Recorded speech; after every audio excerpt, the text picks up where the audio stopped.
Hello, I'm Marie. Thank you for being here. Normally when I speak about immigration and human mobility and the rights of migrants, but tonight I am an empowered woman. And I thought, as I gathered with you all, that I could share some of my thoughts about being an empowered woman. I have tenure. I've been a professor for 30 years. I run an organization. But with that gift comes responsibilities and obligations, especially how do I empower others around me? And as I thought about this, I thought, what better example to show some women in my life who empowered me and some strategies I've used to try and have more empowerment. So I'm going to begin with the story of my sister-in-law, Jean Crandall. Jean was a businesswoman. She ran a fair trade business bringing artisan crafts from Mexico. She was a folklorist. She was an educator. And she was an avid volunteer for immigrants and immigrant rights. And tragically, one day, she left us, totally unexpected, and our grief as a family was enormous. What do you do with grief like that? But over the days, people reached out to us and said, oh, did you know Jean did this? Like the Zimbabwean refugee who described Jean took him and his family into her home for several weeks so he could get settled. Or the artisans in Mexico that wrote that because of Jean's business, they were able to stay in Mexico and make a good living. And listening to these stories was certainly a comfort to the family, but for me, it was also a clarion call. My sister-in-law engaged in transformational acts of kindness, not necessarily part of her job, but just being human.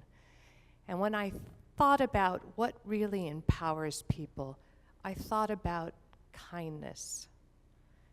Kindness is often seen a soft word, not associated with the powerful, but kindness is empowering.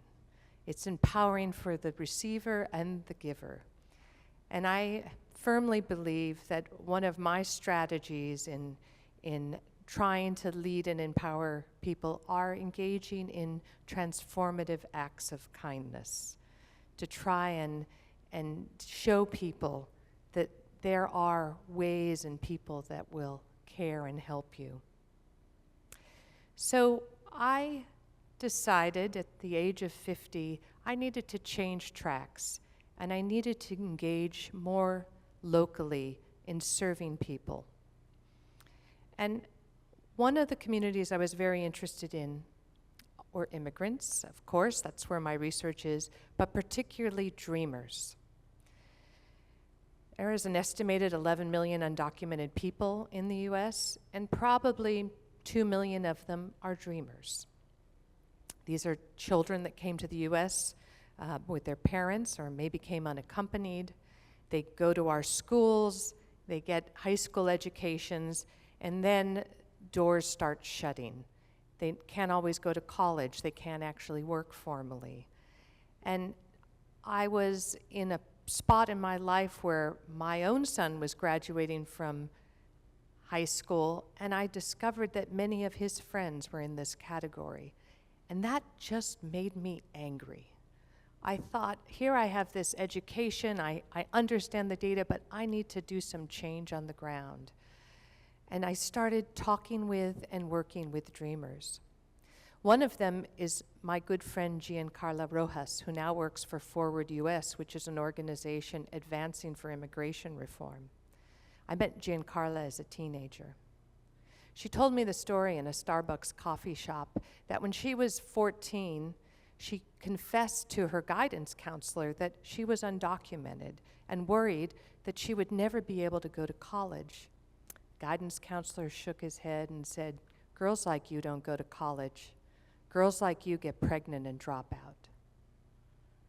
What pain to hear that. Every one of us in this room surely has had a smackdown like that. Somebody judged you, determined you weren't going to amount to much. And imagine the pain of being told something like that over and over again. But Giancarla is a resilient woman. And if anything, that strengthened her resolve. She was not going to be that statistic. She did get her college degree. She did advocate for change, speaking to local politicians in Virginia, and she actually got a master's degree. And working with dreamers like this and knowing them, I thought, all right, this is the path I will take. And then I knew but decided to join forces with Dr. Emma Violed-Sanchez, an immigrant herself, who had been an educator. She taught ESL and was later elected the head of the Arlington County School Board. In 2012, once again, immigration reform collapsed, and I went to Emma and I said, Emma, I need to do something. How can I help? And she said, Marie, I've got just the thing. Help me with the DREAM Project. The DREAM Project is an organization that serves immigrant youth in high school, mentors them, gives them scholarship, mentors them while in college, and brings together people from very, very diverse backgrounds. It's been a rewarding experience in my life.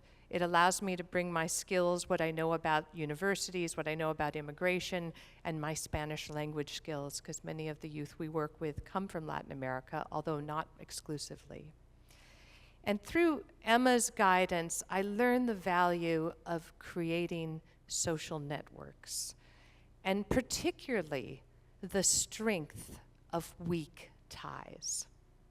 I know that sounds counterintuitive, but we often work in our social networks. Imagine an immigrant family who maybe knows other people from their town or country, say Honduras, and they help each other, but they maybe don't know how to apply to an American university. That's a complicated process, as you all know.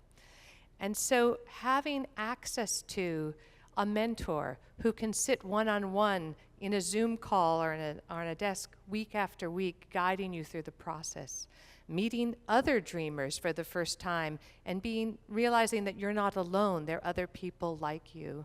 And so the DREAM Project has worked because it builds strong ties, but it relies on weak ones too, getting people together that never would, say a congressman and a group of dreamers, donors and educators, and making those linkages so that when a young person says, I'm interested in being a civil engineer, we find a civil engineer who sits down and talks to that person and helps them understand the courses they need to take, the things that we need to study.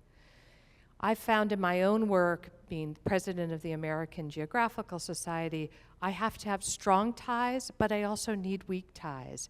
And communicating with groups, whether they're in government, business, academia, civil society, to try and see where our common visions are and to try to move forward and promote change. So building these kind of networks, strong and weak ties, is really fundamental, I think, into empowering women and men. I can't resist turning to the theme I know really well, and that's immigration. One of the research projects I've been involved in for many years is documenting the world's major urban immigrant destinations. Based on the belief that, yes, national policies really matter, but it's at the local level, the city, the town, the county, where immigrant reception and integration happen. And so understanding where these communities are, how diverse they are, how they're changing is really fundamental to the diverse society that is formed all over the world. And as you can see in this map, major immigrant cities in the Middle East, in parts of East Asia, of course in Europe, and all over North America. I live in Washington, D.C. It's a metropolitan area of almost 6 million people. 1 in 5 are foreign-born. And this map is an indication of they're coming from everywhere. I like to call it the world in a zip code. You can have in one zip code, people from 160 countries. The thing is, people assume that automatically we know how to integrate and become Americans. But it's not so simple. You need intentional policies of inclusion. And the political science Robert Putnam puts it this way: the central challenge for modern diversifying societies is to create a new, broader sense of we. A sense of we. We all need a better, stronger sense of we. So in my work, I've worked with the Organization of American States, the UN, the Migration Policy Institute, Brookings Institution. I've done a lot of different research on what makes for inclusive societies, especially when looking at immigrants and refugees. But inclusion doesn't end there. Inclusive societies serve all kinds of groups, mindful of race, sexual orientation, ethnicity, language. So being strategic about being inclusive is the way we have to be given the makeup of our society. And frankly, there are 4 points that I've discovered over and over again from doing interviews and surveys. The first is, at the ground level, whether it's a school board, a mayor, a county executive, you need leadership. Someone has to be committed to that, understanding that inclusion matters.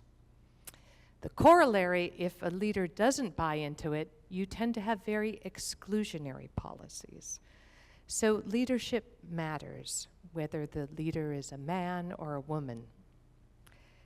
Secondly, collaboration and communication. What I found recently in a study I'm doing with the Organization of American States is that cities obviously can't handle all the needs of including diverse people. Successful cities collaborate with organizations. They work with religious institutions. They work with civil society. They reach out to immigrant organizations. And during the pandemic, when I was doing a series of interviews with mayors all over the United States, the cities that were most successful in combating COVID had these coalitions, so that immigrant groups, diaspora groups, were involved in working with the mayor's office and trying to get information out in texts and relevant languages. So it's not up to any one body, but building that network. Third, data. You need to know who's in your community, where they're from, what languages they have, what's the age breakdown. And that data in a context of the United States is fairly accessible from the American Community Survey, but information about the other organizations in your community and the work of religious institutions and what they can do is very important. And lastly, the encouragement of participation. And what I mean by that is that localities can do many things to make newcomers feel a part of the community. They can have immigrant advisory boards and learn what are the particular customs or needs of a large immigrant group. They can have special summer internships that bring in young people to learn about the ways that local governments work. They can have naturalization campaigns so that people are eligible to become citizens, and then register to vote. Or you can be like New York City, which took a bold step this week and decided that anyone who's a resident of New York can vote for local elections because those are the constituents.